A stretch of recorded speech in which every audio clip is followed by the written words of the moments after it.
penutupan sementara Kebun Binatang Bandung atau Bandung Zoo oleh manajemen baru Taman Safari Indonesia berujung ricuh hingga terjadi baku hantam. Sekelompok orang yang diduga massa dari manajemen lama yaitu Yayasan Marga Satwa Taman Sari merangsek masuk dan mendobrak pintu utama hingga rusak parah.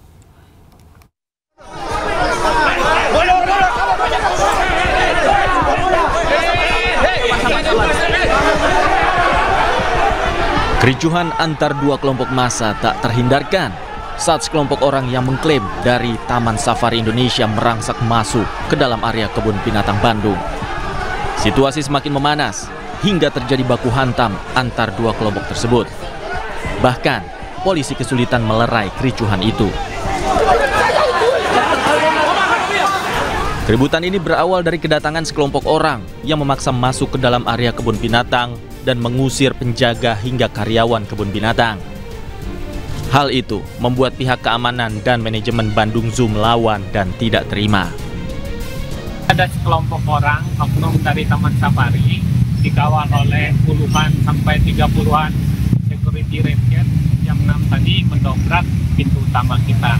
Kemudian mereka juga masuk ke dalam ruang manajemen, mengusir semua security kita dan juga karyawan kita yang berjaga di dalam.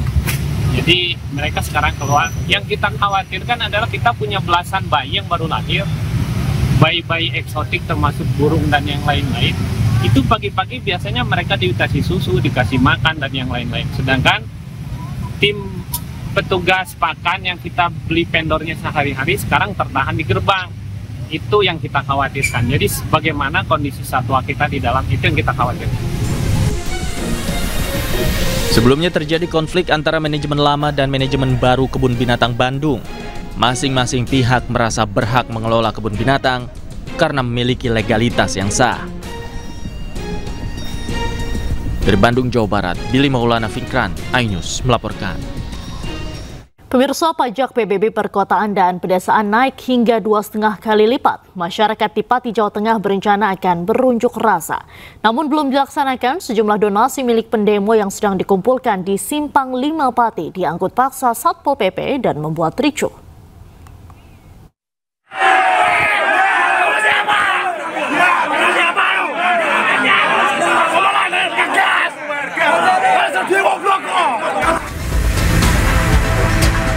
Aksi demo penolakan kenaikan pajak bumi dan bangunan perkotaan dan pedesaan di barat laut Simpang 5 Pati, Jawa Tengah ricuh.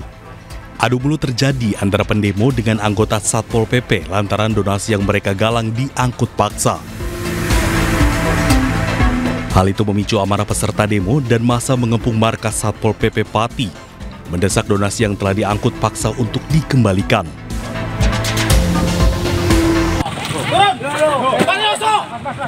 Mas, apa salah kami ya? Salah kami apa? Kami di sini mau menyalurkan aspirasi ya. Jangan semena-mena. Kita takut. Aku tidak takut. Terserah. Jangan 50.000. Sama saya saja. Tertipkan. Pak Polisi. Tidak boleh.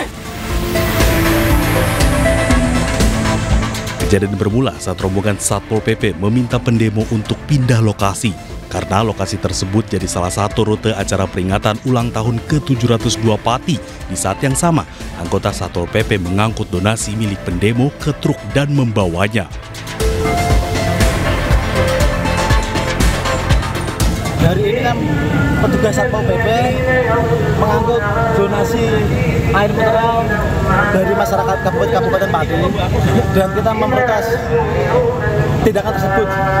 Karena apa ya? Karena kita sudah memberi surat pemberitahuan aksi penggalangan donasi untuk demo 13 Agustus.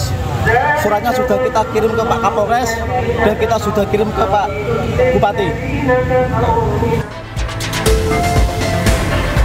Untuk mencegah kericuan meluas, donasi yang disita pun dikembalikan. Pasca insiden tersebut, Satpol PP Pati belum memberikan keterangan resmi. Para pendemo merencanakan demo besar-besaran pada 13 Agustus mendatang untuk menolak kenaikan pajak bumi bangunan, perkotaan, dan pedesaan di Pati, Jawa Tengah. Hal tersebut dilakukan karena kenaikan hingga 250% atau 2,5 kali lipat pajak dianggap menyengsarakan masyarakat. Dari Pati, Jawa Tengah, Lazarus Handi, iNews melaporkan.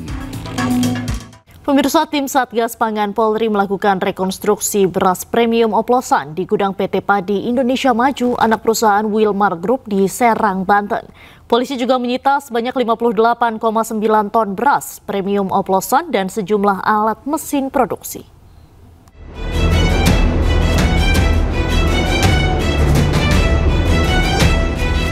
Rekonstruksi beras premium oplosan dilakukan tim Satgas Pangan Polri di gudang PT Padi Indonesia Maju di Serang, Banten. Rekonstruksi dilakukan untuk melihat langsung proses pengoplosan beras premium yang menghantui masyarakat. Polisi sebelumnya telah menyita lebih dari 13.000 karung beras dan 58,9 ton beras patah serta sejumlah beras premium berbagai merek mulai dari Sania, Fortune, Sofia, dan SIIP yang sudah siap edar. Dari hasil pengujian, keempat merek tersebut terbukti memiliki komposisi yang tidak sesuai standar beras premium. Kepala Satgas Pangan Polri, Brigjen Pol Helvi Asegaf, menyatakan pihak manajemen kooperatif dan sampaikan banyak hal untuk kepentingan penyidikan Satgas Pangan. Kemudian perlu kami sampaikan bahwa manajemen cukup kooperatif dengan kita, sudah menyampaikan banyak hal terkait dengan processing ini dan menginformasikan kepada kita banyak hal juga untuk kebutuhan penyidikan. Kami berharap supaya apa yang menjadi temuan kita tadi segera diperbaiki, ya, diskusikan dengan manajemen supaya produksi ini bisa betul-betul maksimal sesuai dengan komposisi yang dipromosikan kepada masyarakat, khusus untuk produksi beras premium dengan standar kualitas yang baik. Selain beras, polisi juga menyita sejumlah mesin produksi beras oplosan. Dari Serang, Banten, Hadisti Arifah Sadusanto, iNews melaporkan. Beralih ke informasi lain, pemirsa, keluarga almarhum ADP, diplomat Kementerian Luar Negeri yang meninggal dunia di kamar indekosnya di Menteng, Jakarta Pusat, yakin bahwa ADP tidak bunuh diri. Selain keluarga, tetangga almarhum ADP juga meragukan keterangan polisi karena almarhum dikenal sebagai tetangga yang baik dan memiliki karir yang baik dalam pekerjaannya.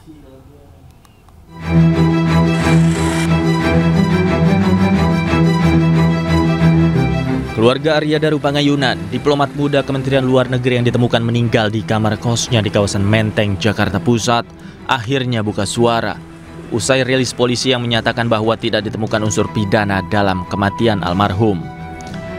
Keluarga menyatakan yakin bahwa Arya tidak bunuh diri. Kendati demikian, keluarga memberikan apresiasi atas kinerja kepolisian dalam menyelidiki kasus ini.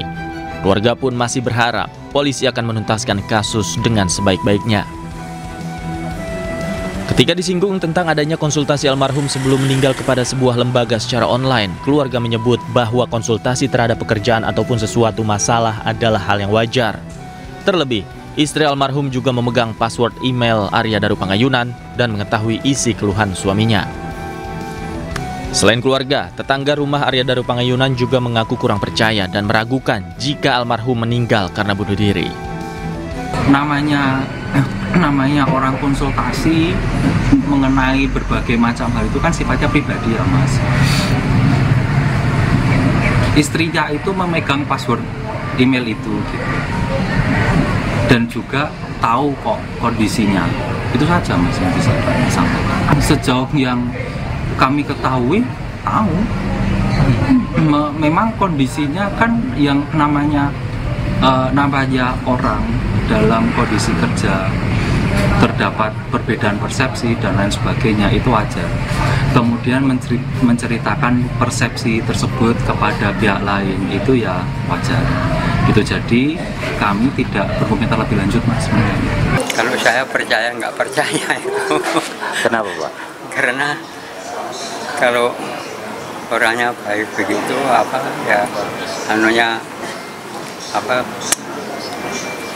ya orangnya baik-baik dan ininya ya gimana ya, karirnya juga bagus gitu. Karirnya bagus. Saya kira ya nggak akan bunuh diri lah.